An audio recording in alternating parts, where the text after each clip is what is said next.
Hello po, ito po yung dates, ito po yung bunga ng pinapakita ko sa inyong puno.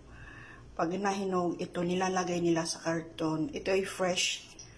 Kalahati nito is hinog, kalahati is hindi pa. Ito ang masarap kainin. Iba-ibang klase ang dates, pero ito ay pula. Pula na dates. Ito, tanggalin lang ito.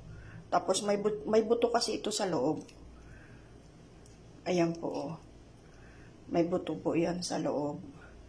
Tumutubo ito sa atin, kaya lang takes a year bago siya mamunga. Kasi ang hinahanap din niya yung lupa dito sa Saudi. Kasi ang bunga nito is nahihinog ang bunga nito by September, October. So sa ngayon medyo mura siya kasi panahon niya.